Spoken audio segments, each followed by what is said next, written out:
Salut tout le monde, aujourd'hui nouvel épisode de Stargate Faux Raccord. On va traiter les épisodes 11 à 14 de la saison 4.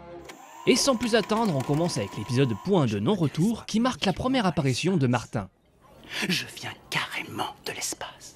Dans la chambre du motel, O'Neill regarde le film de 1951, Le jour où la Terre s'arrêta, qui traite justement l'arrivée d'un extraterrestre humanoïde qui visite la Terre. Toujours dans cette chambre, on peut lire sur le magazine que consulte Teal'c, extraterrestre sans tête retrouvé dans un bar topless. Alors que la danseuse se balançait autour de la pole, elle remarque que l'extraterrestre décapité ne grouvait pas, suivi de la mention « plus de photos sexy à l'intérieur ». Un peu plus tôt, quand Martin confie l'adresse de la porte de O'Neill, on peut s'amuser à comparer avec la composition finale. On voit d'abord le 5e symbole être enclenché, puis un 6e enclenchement hors champ. Cependant, le plan qui suit nous montre qu'il reste encore 2 chevrons à enclencher. Le son hors champ est alors superflu. D'autant que la série continue correctement avec ce symbole, puis avec le symbole d'origine de la Terre. Symbole d'origine faux d'ailleurs parce qu'il s'agit toujours de la porte bêta. Pendant l'activation, on voit un léger sautillement des FX de l'horizon des événements, tout en haut. Quand Teal'c ouvre la porte du van, on peut y voir l'ombre du micro-perche.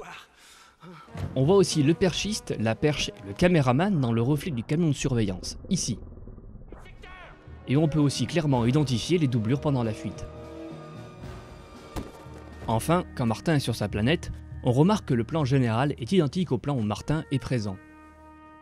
Épisode suivant, Perdu dans l'espace, qui nous offre un très bon épisode riche en faux raccords de champ contre champ. Dans ce plan, l'ensoleillement ainsi que le bras du major Davis, du lieutenant général et ceux de O'Neill changent en une fraction de seconde. De plus, Daniel se trouve à présent plus éloigné de Carter, et Hammond est tourné dans l'autre sens. Encore un qui n'est pas raccord, le ciel étoilé est identique entre les deux plans. Seul Jupiter apparaît au second plan. Enfin, près de Daniel, la porte intérieure du Teltac est fermée, puis ouverte dans le plan suivant. Passons à l'épisode numéro 13, bien nommé Malédiction.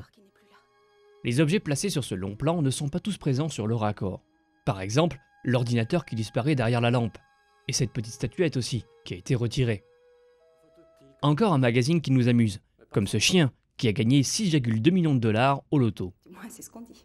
L'expédition de 1931 que Daniel évoque ressemble fortement à l'histoire et au mythe autour de l'ouverture du tombeau de Toutankhamon, qui aurait déployé une malédiction en guise de vengeance pour cet affront. Malédiction qui aurait entraîné la mort de nombreuses personnes qui auraient été présentes lors de l'ouverture de ce dit tombeau. Les décès ont été attribués aux spores moisis qui sont échappés lors de l'ouverture du caveau. Petit faux raccord sur le bouchon de pêche de Teal'c qui, placé haut ici, disparaît sur le plan rapproché avant de réapparaître beaucoup plus bas sur le plan plus large. Daniel consulte le carnet où on aperçoit les retranscriptions et les glyphes sur les côtés. Sans qu'il n'ait touché le carnet, le contenu de la page change sur le plan suivant. L'appareil qui analyse prétendument la présence de Naquadah est le GPS utilisé par Carter en Égypte à la fin de l'épisode. Il est noté que la lunette est décrite par 14A, alors qu'il s'agit en réalité de 14C, comme on le voit au début de l'épisode, 14A étant la jarre d'Osiris et 14B la jarre d'Isis. Je ne m'explique pas vraiment la présence de ce spot de lumière caché derrière les piliers, ici. D'après le site Gateworld et le blog de Joseph Mallozzi, producteur de la série, l'épisode avait été spoilé par les promos de la chaîne, en dévoilant l'identité du personnage infesté par le Goa'uld, qui était la surprise de l'épisode normalement. Il mentionne aussi que l'épisode Le jour sans fin avait été renommé Charée est morte en allemand. Mais la palme revient à un autre spoiler énorme qui avait été réalisé pour l'épisode de Stargate Atlantis, Hybride partie 1, avec le retour d'un personnage qui s'opère dans les 5 dernières minutes. Épisode suivant, le venin du serpent, un épisode que j'aime beaucoup. Au tout début de l'épisode, Martin Wood peut être aperçu en train de discuter avec Sagler. On remarque aussi un petit bug FX en bas à droite quand la webcam Goa'uld tombe par terre.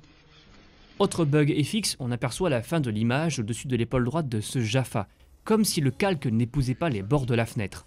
On le remarque aussi à gauche quand Hérour apparaît. En plus de l'apparition bien grossière de la perche à cet instant, on remarque aussi que la mine passe au travers de la coque du vaisseau. C'est probablement dû au reflet du fond vert sur le décor. Voilà, c'est tout pour aujourd'hui, je vous dis à la prochaine fois pour un nouvel épisode de Stargate Faux Raccord.